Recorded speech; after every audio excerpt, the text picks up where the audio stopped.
à chaque membre régulier de l'école du sabbat, à chaque invité, parce que je sais que dans cette salle, il y a des personnes qui ont reçu l'invitation divine de notre Seigneur de venir à cette assemblée ce matin. Je vous souhaite la bienvenue. Afin d'accueillir les officiers, nous allons chanter le chant approprié.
Cette semaine, j'ai été interpellée par un verset qui m'a poussée à prendre conscience de mon état. Et ce verset m'a également permis, m'a apporté une très bonne nouvelle quand même. M'a apporté une très bonne nouvelle et ce verset m'a fait du bien. Alors je voudrais partager avec vous ce bonheur qu'il m'a apporté. Je voudrais ce matin partager avec vous ce verset. Il se trouve dans 1 Jean 1, verset 5. J'invite Alena de nous faire le lire. Alors je vous invite à lire ce verset avec moi. La nouvelle que nous avons apprise de lui et que nous vous annonçons, c'est que Dieu est une lumière et qu'il n'y a point en lui de ténèbres. Amen. Dieu est lumière. Alors peu importe l'obscurité dans notre âme, peu importe la laideur de notre péché, il suffit d'une prise de conscience de son état pour qu'un rayon de lumière transperce nos corps et nos pensées, nous éclaire et nous guide. Brille au Seigneur. Je vous invite à chanter avec moi le chant. Oui, Seigneur, Seigneur, par ta clarté de ton amour.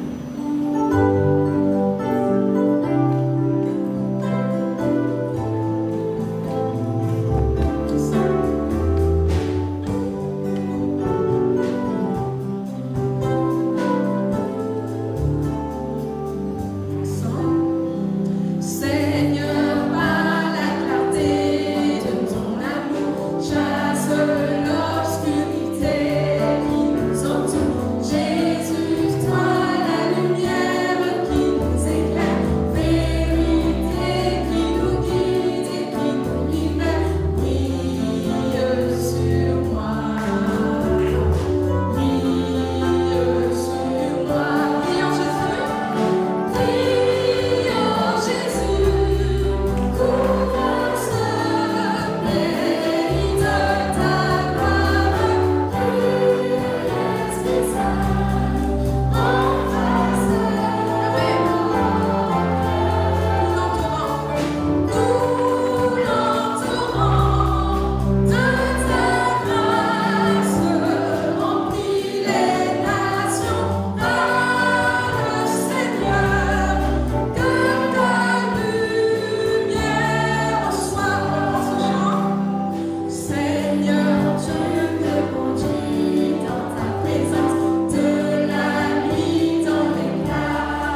mutuellement.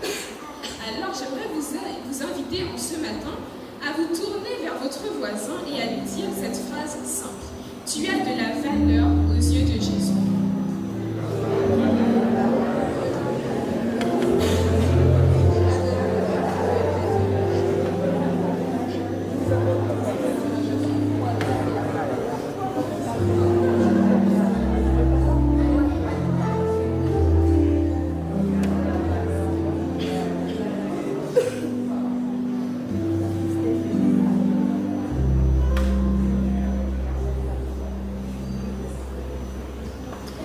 Nous sommes comme ce billet de... Vous voyez? Vous voyez pas? 50 euros.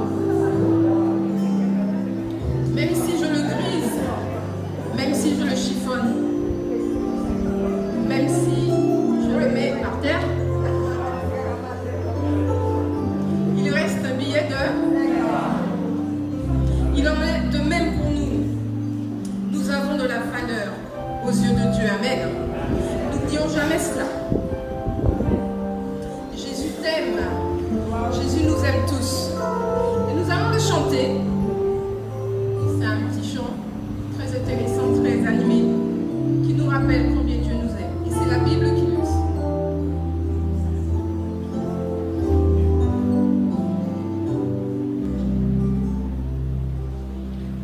Jésus m'aime, c'est bien vrai, par la Bible je le sais, ses enfants sont ses trésors, s'ils sont faibles, il est fort. Alors Jésus vous aime ou pas? Oui, Jésus m'aime, oui, Jésus m'aime, oui, Jésus m'aime, la Bible me le dit. On va le reprendre. Jésus m'aime, c'est bien vrai, par la Bible je le sais, ses enfants sont ses trésors, s'ils sont faibles, il est fort. Oui, Jésus m'aime, oui, Jésus m'aime, oui, Jésus m'aime, la Bible me le dit. Amen. Oui, Jésus nous aime. Nous sommes tous imparfaits et c'est la raison pour laquelle nous avons besoin de la grâce de Dieu, de son amour à chaque instant de notre vie. Je vous invite à vous tenir debout et nous allons chanter ce dernier chant. J'ai besoin de toi, j'ai besoin de ta voix.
Pour poursuivre dans un esprit de prière et avec la conscience que le Seigneur il est là et qu'il nous entend, je vous invite à vous prosterner à genoux. Nous allons ensemble prier.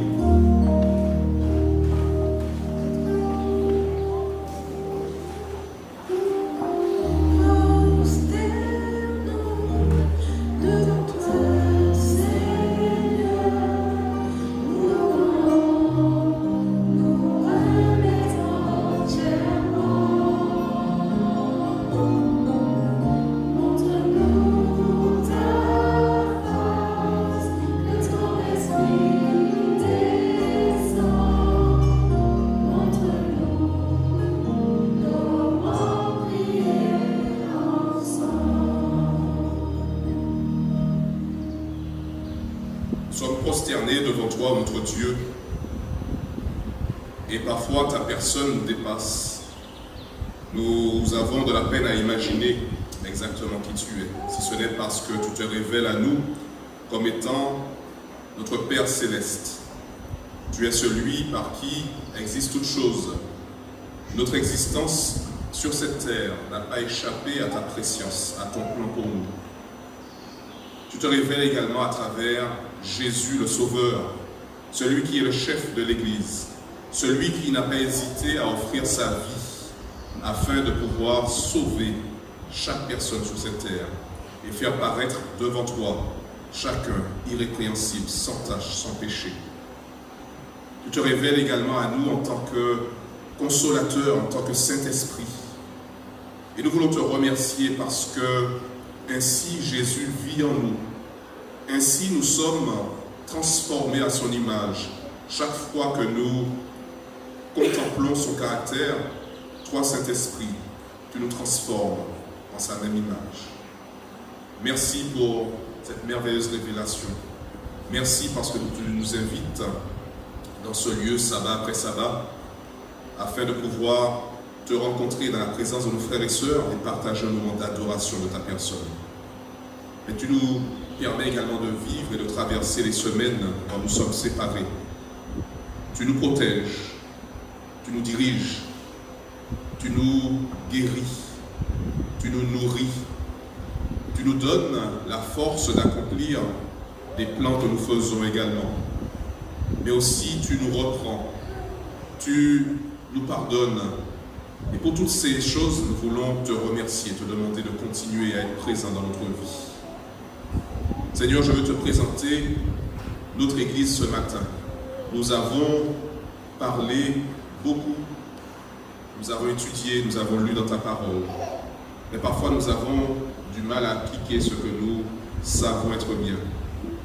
Et je te demande que ta grâce et la puissance de ton esprit soient avec nous afin que tout ce que nous lisons, tout ce que nous étudions, nous puissions faire une vie réelle, notre vie.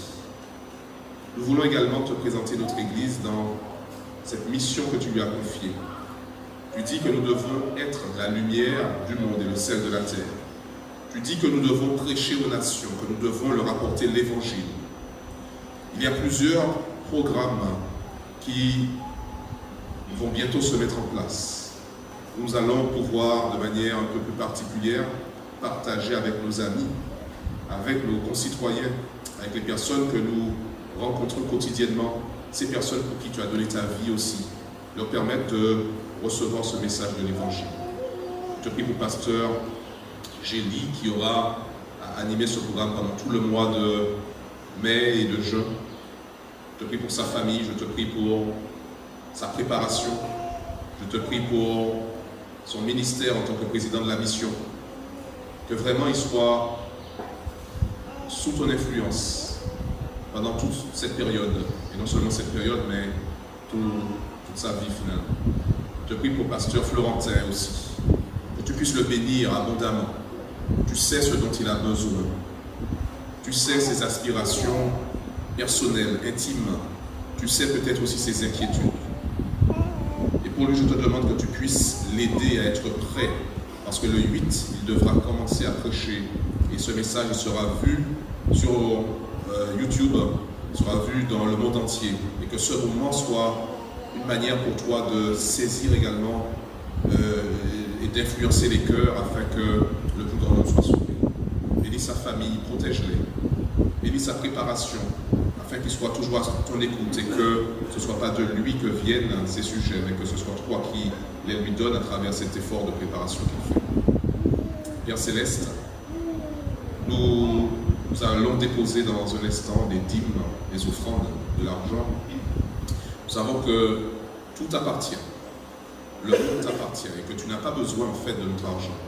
Mais tu nous permets ainsi de pouvoir manifester davantage notre soumission à toi, notre amour pour toi, mais également notre désir de partager avec les autres encore ta parole et ton évangile.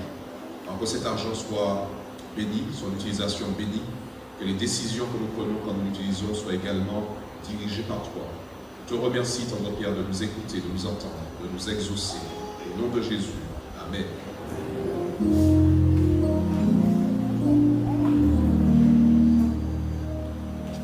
Montre-nous ta force, comme ton destin descend. Montre-nous comment prier ensemble.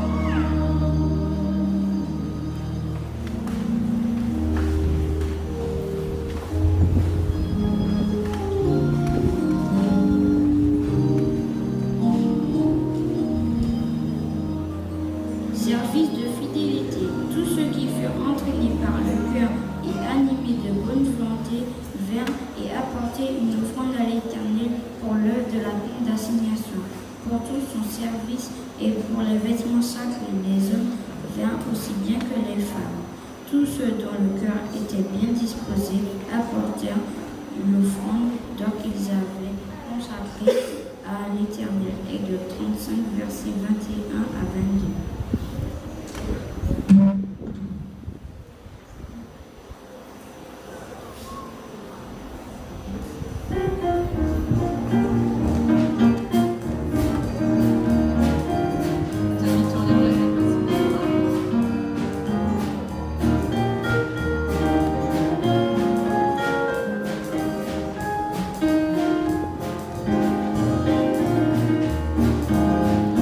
Merci Jésus.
Frères et sœurs, bonjour.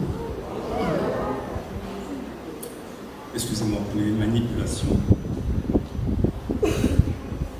Je suis heureux de vous voir ce matin. Que Dieu vous bénisse et qu'il vous accorde des bénédictions d'abondance.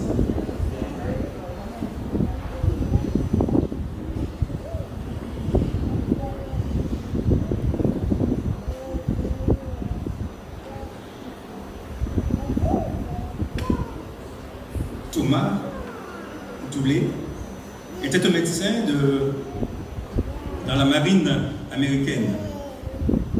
Il était connu pour les camps de réfugiés qu'il organisa dans le sud du Vietnam et pour les milliers de gens qui fuyaient, qui cherchaient à échapper aux forces communistes.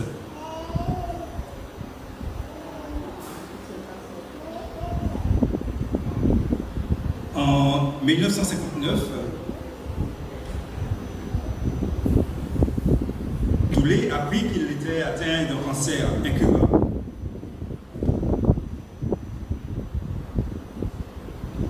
Mais il retourna au Laos. Où il avait fondé un dispensaire. Et il y mourut en soignant ses semblables. Quel âge avait-il? 34 ans. Dans son dernier livre, il écrit « Êtes-vous prêt à admettre que la seule bonne raison de votre existence n'est probablement pas ce que vous allez retirer de la vie, mais ce que vous y ajouterez ?»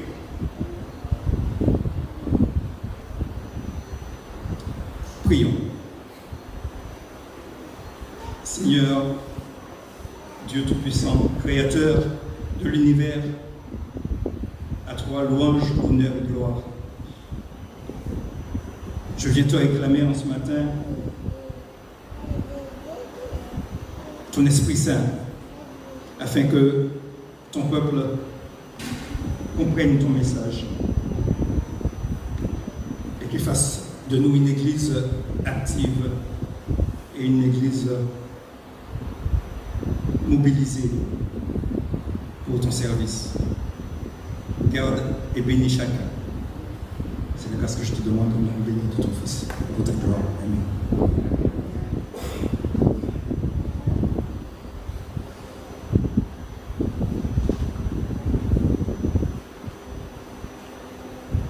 Vous allez sans doute me demander de quelle religion était Dooley. Mais je ne pourrais que vous citer ce texte de la Bible.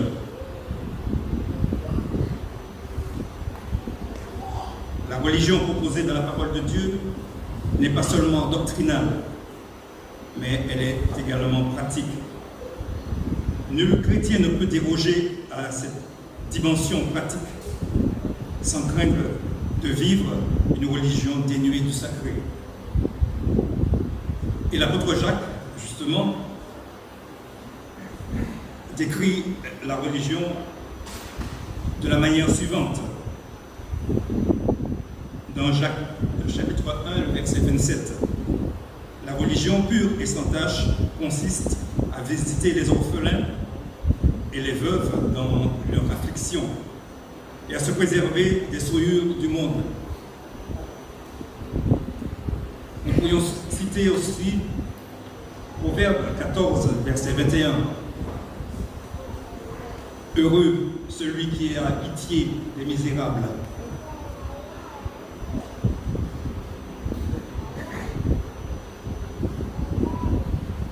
On pourrait aussi citer Psaume 82, versets 3 et 4. Rendez justice aux faibles et à l'orphelin. Faites droit aux malheureux et aux pauvres. Sauvez le misérable et l'indigent.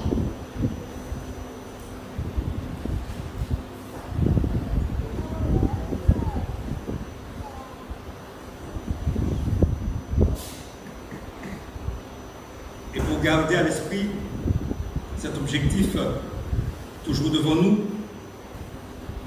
une image nous est proposée. Et elle est dépeinte dans Galates au chapitre 5, le verset 22. Galates chapitre 5, le verset 22. Mais le fruit de l'esprit, c'est l'amour, la joie, la paix, la patience, la bonté, la bénignité, la fidélité, la douceur et la tempérance.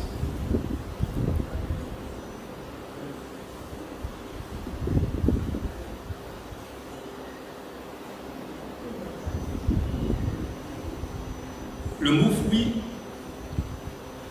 est traduit, du moins vient de karpos en grec, et définit en quelque sorte le produit, le rendement, la postérité, la progéniture, mais aussi l'avantage, le résultat, le profit. Il se réfère donc au résultat, au profit atteint quand du moins l'œuvre du Saint-Esprit est désenclavée dans la vie de l'homme qui lui est soumis. Notons que karpos apparaît dans le texte au singulier. Ici, les différentes composantes du karpos, le fruit, ne devraient donc pas être vues comme des capsules, mais par en fait l'idée, il s'agirait de fruits, qui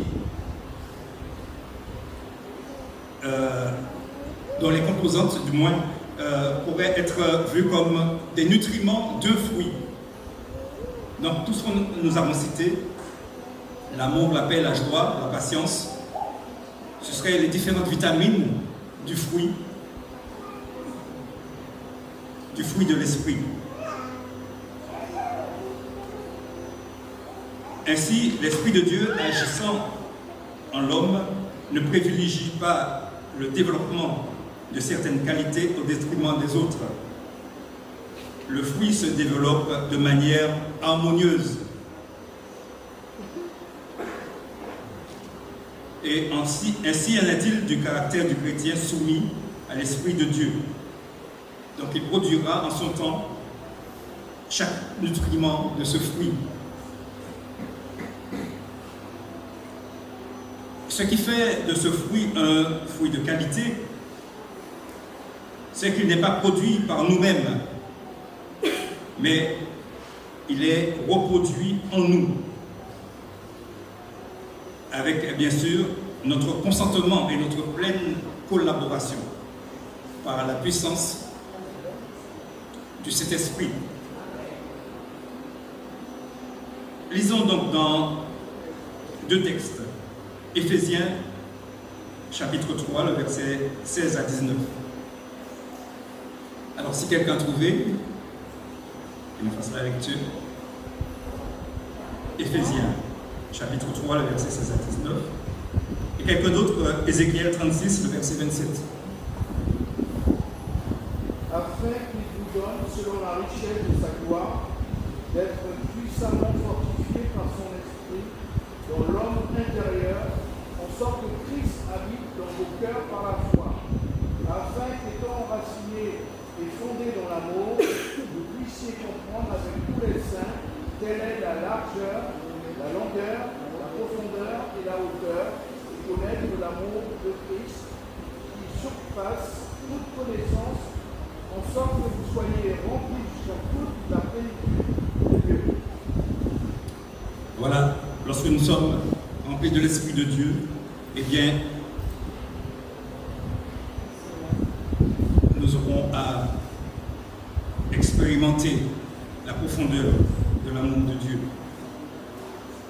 Ézéchiel 36, verset 27.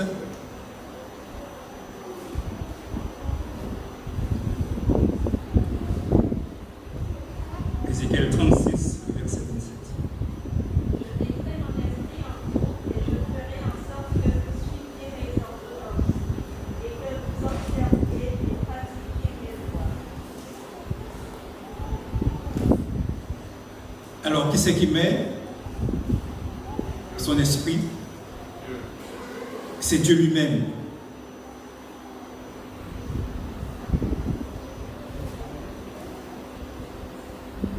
Prenons une des vitamines, la bonté. Qu'est-ce que la bonté?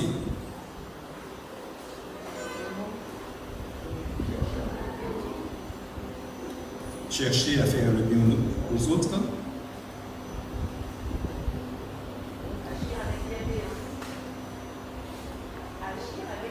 Agir avec bienveillance. Oui, vous avez tous raison. La bonté est le caractère de la personne qui est disponible pour l'autre, pour celui qui est dans le besoin.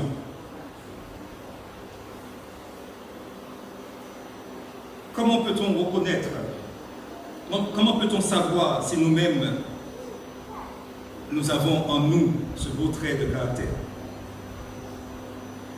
La bonté se manifeste par des actes de gentillesse, d'aimabilité.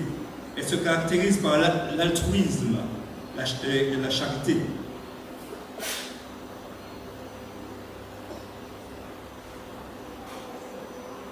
Philippiens 2, le verset 4 nous dit que chacun de vous, au lieu de considérer ses propres intérêts, considère aussi ceux des autres.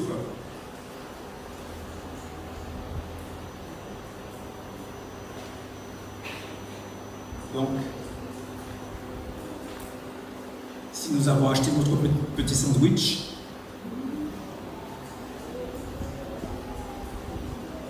c'est tout ce qu'il nous restait. Et en sortant de cette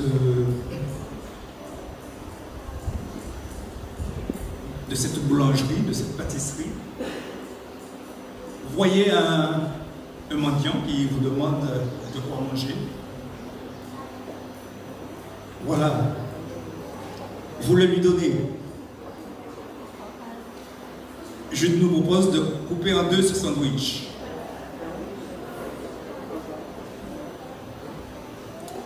Mais nous pouvons aussi le lui laisser. Le fait de ne pas manger, cela nous fera du bien.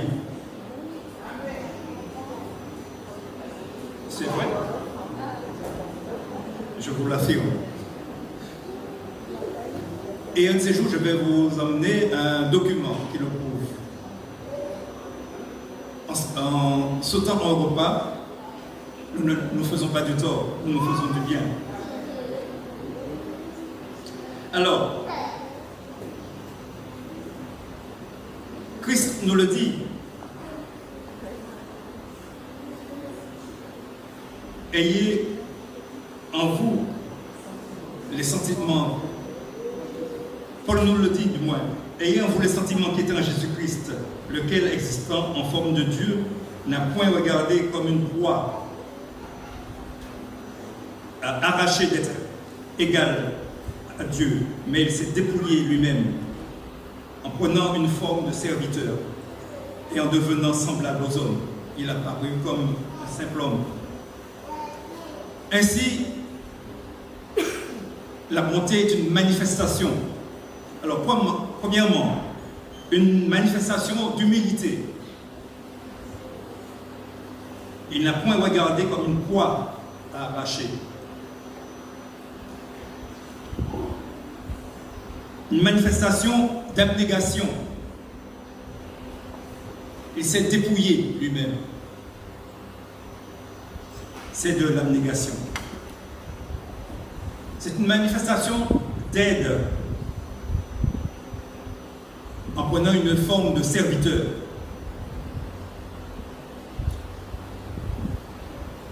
Pendant que Jésus était sur cette terre, toute sa vie était une vie de service. Et il a démontré à ses disciples, en se saignant les reins, en prenant la couche d'eau et la bassine pour laver les pieds de ses disciples. La bonté est aussi une manifestation d'empathie, devenant semblable aux hommes. Il a pris notre condition pour vivre ce que nous avons vécu, ce que nous vivons du monde. Ellen White nous dit que ce ne sont ni vos nombreuses réunions, ni vos multiples prières que le Seigneur a créées, mais les bonnes œuvres faites au moment opportun.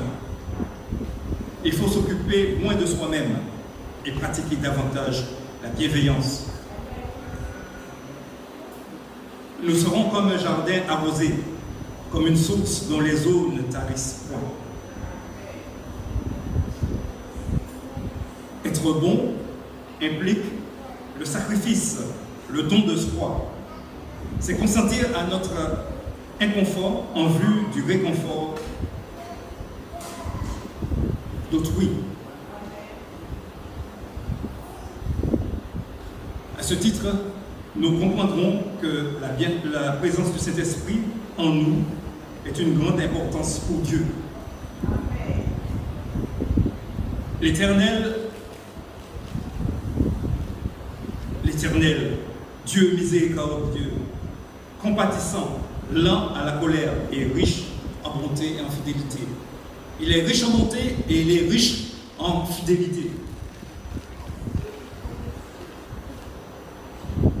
Donc ce qu'il nous a promis, il l'assurera. Il est riche en bonté parce qu'il veut le bien de chacun de nous.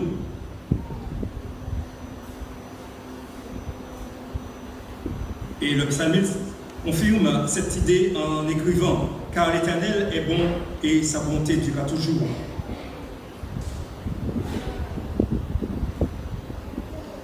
La question qui se pose aujourd'hui, possédons-nous ce bon trésor dans nos cœurs?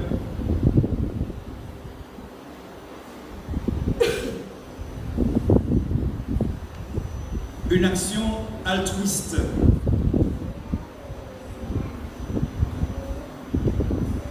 Lorsque je dis une action altruiste, vous pensez à quoi?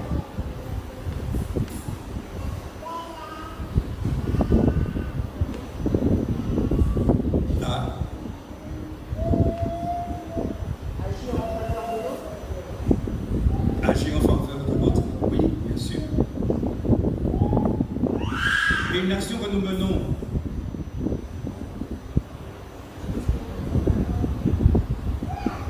oui, j'ai entendu le d'espoir, oui.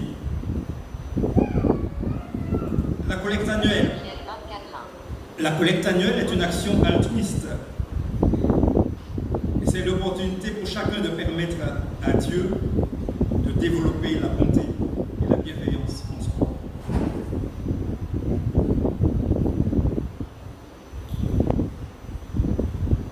Voyons cela dans Luc au chapitre 11, les versets 5 à 9.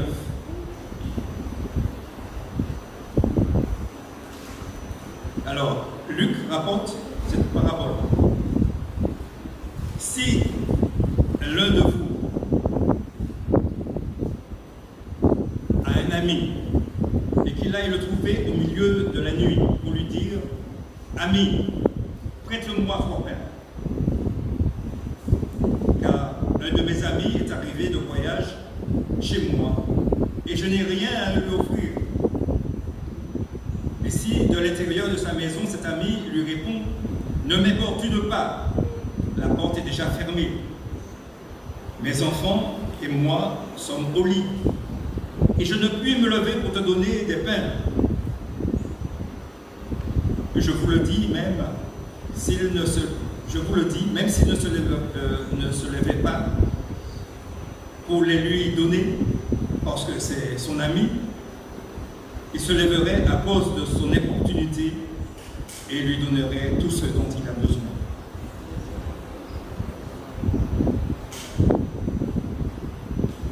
Comment pouvons-nous associer cette parabole à la collecte annuelle?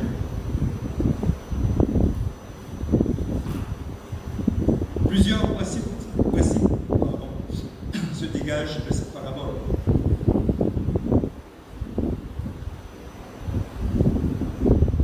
Premièrement, As-tu un ami? Avez-vous des amis? Vous en avez plein.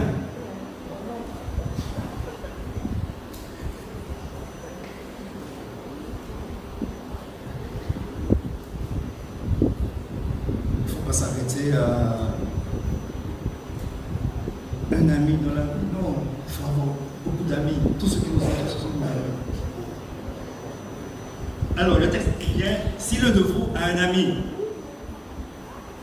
il s'agit donc de lui dire, ami, prête-moi.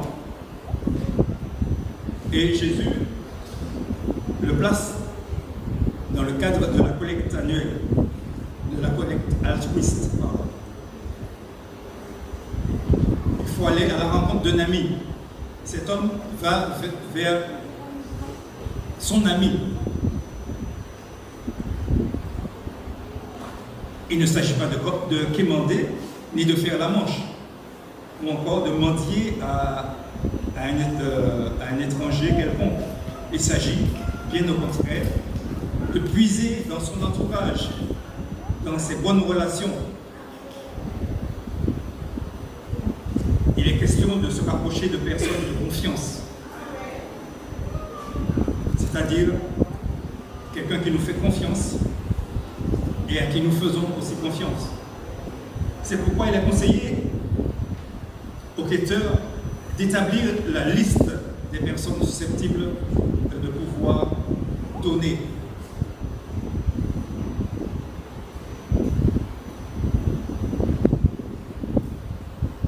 Il connaît ainsi les donneurs. Ce sont des personnes qu'il côtoie, dont il est proche, et même ami. Deuxièmement, la parabole place le quêteur en situation d'inconfort. Il va chez son ami à une heure où les visiteurs ne sont pas les bienvenus. Mais non, ça ira, tu as fini les paiements. Non, ce n'est pas une heure pour aller chez les gens. Mais ça, nous ne le ferons pas.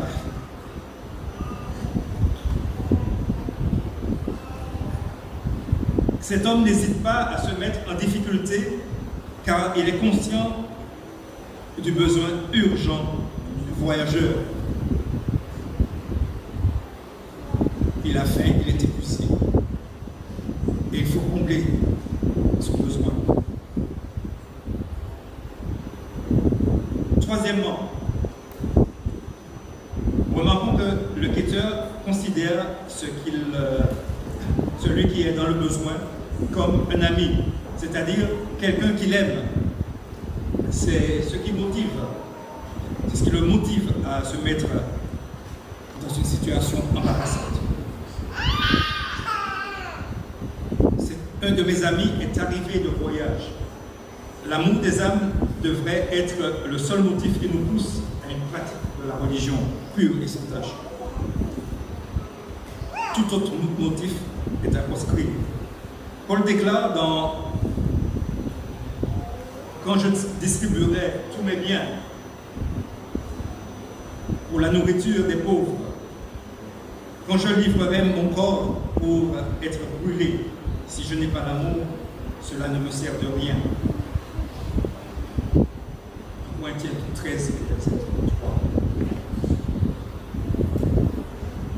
3. Quatrièmement, dans cette histoire,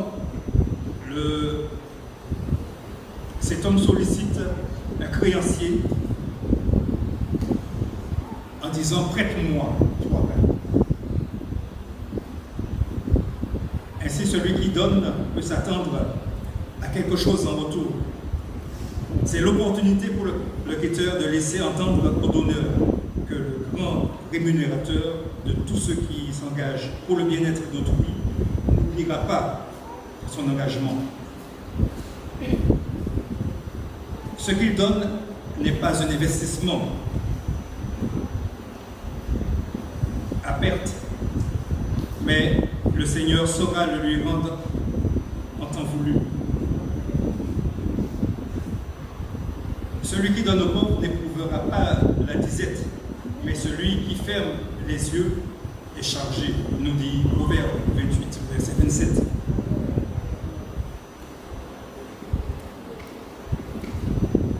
Jésus disait au jeune homme riche, si tu veux être parfait, va, vends tout ce que tu possèdes et donne-le aux pauvres, et tu auras un trésor dans le ciel. Puis, viens et suis-moi.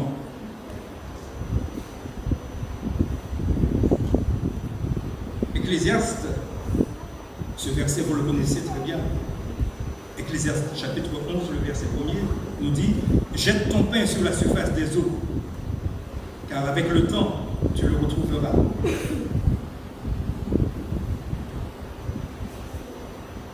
Et c'est aussi à ce moment que le quêteur met en lumière la portée de son don. Quand il lui dira que Jésus nous dit, je vous le dis en vérité,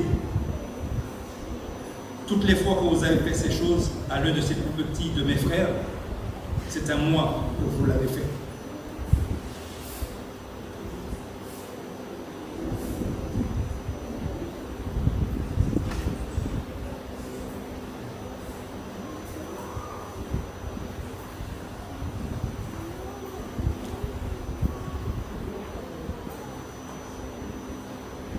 Et cinquièmement, il s'agit de présenter une cause fondamentale, morale. L'assistance à personne dans le besoin, l'assistance à personne en danger, en manque. Il s'agit de solliciter un donneur, c'est-à-dire quelqu'un qui est en capacité de donner l'opportunité.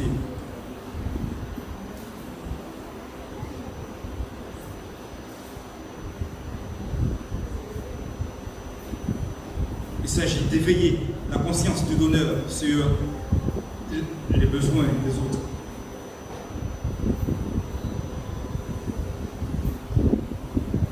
Donc la collecte est intrinsèquement liée à la nécessité de répondre à un besoin pressant pour des vies humaines.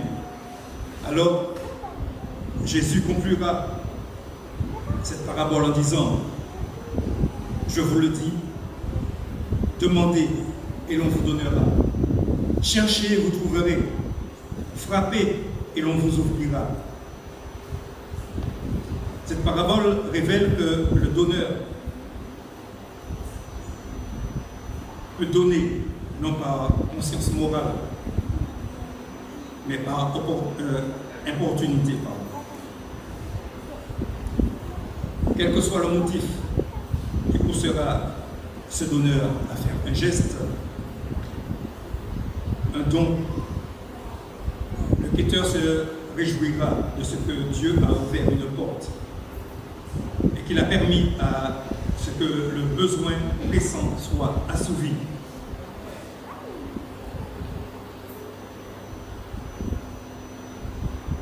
Ayez en vous les sentiments qui étaient en Jésus-Christ.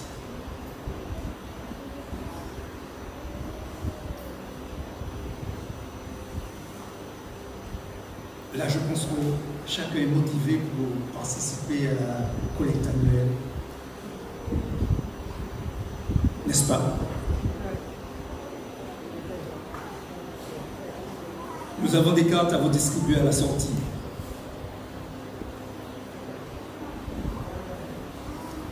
Vous allez voir vos amis. Vous en avez plein.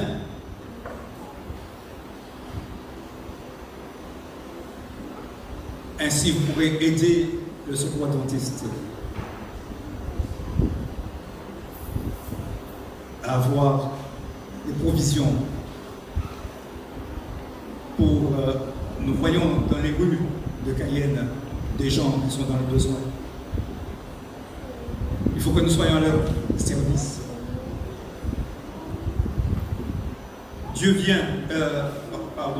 l'heure vient du moins,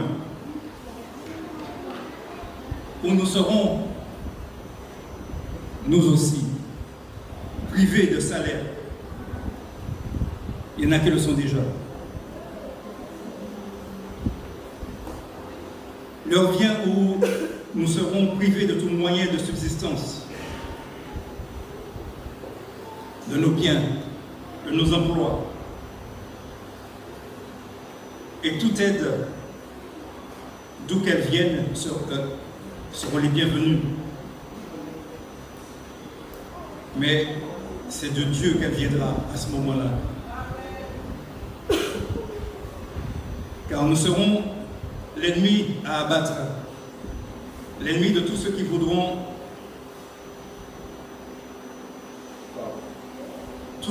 rester du moins fidèles à la volonté de Dieu, seront persécutés et mis à mort. Donc c'est de Dieu que viendra toute nourriture, comme Élie a été nourri par le corbeau, ou encore les Israélites avec la manne. Dieu agira. Mais pour l'instant, frères et sœurs, c'est à nous d'agir. Dieu veut que ce soit nous qui prenions soin des démunis. Dieu nous a changés, Dieu nous a chargés du moins de le faire. Nous pouvons parfois nous sentir démunis, nous pouvons sans doute parfois nous sentir que nous sommes limités. Mais Dieu nous donne le moyen, par la collecte annuelle, de participer. Faisons-lui confiance, frères et sœurs.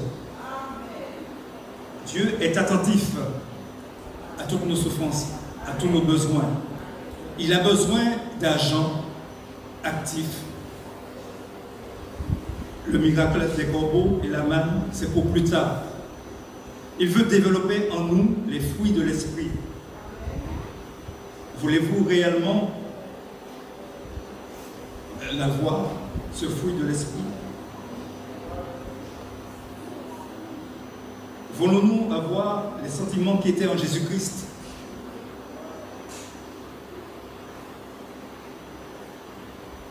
La balle est dans votre camp.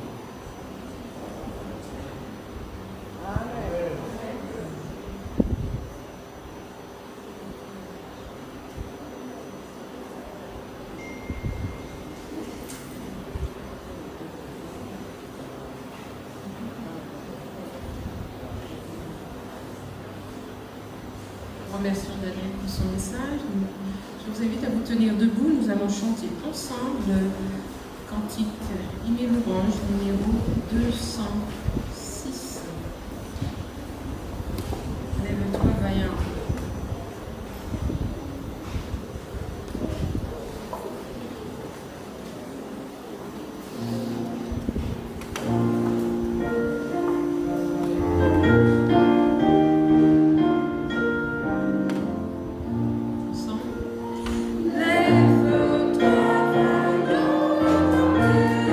Pour le combat du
Merci Seigneur d'avoir sensibilisé nos cœurs en ce matin par ta parole. Nous voudrions, Père, nous rendre disponibles à ton service. Bénis ton Église et permets qu'elle puisse accomplir de grandes choses pour toi, parce qu'elle aura manifesté la bonté, parce qu'elle aura fait développer en elle le fruit de l'esprit. Garde et bénis chacun de nous. Renvoie-nous avec tes bénédictions afin de pouvoir distribuer aux autres à ceux qui nous entourent. C'est la grâce de ton nom, de ton nom. Amen.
Juste avant de partir, alors on a une petite annonce, elle est un peu surprenante. Vous savez, nous sommes visités de temps à autre par des chartes qui mettent là ici aux amandiers de notre église. Ce matin, nous en avons récupéré 2 petits, il n'y a pas la mère n'est pas là. S'il y a quelqu'un qui voudrait recevoir ce petit chat, n'hésitez pas, vous voyez Alfred. D'accord, l'annonce est un peu surprenante, je le conçois, mais c'est pour ne pas les abandonner dans la nature. Si y a quelqu'un qui voudrait recevoir un petit chat ou les 2.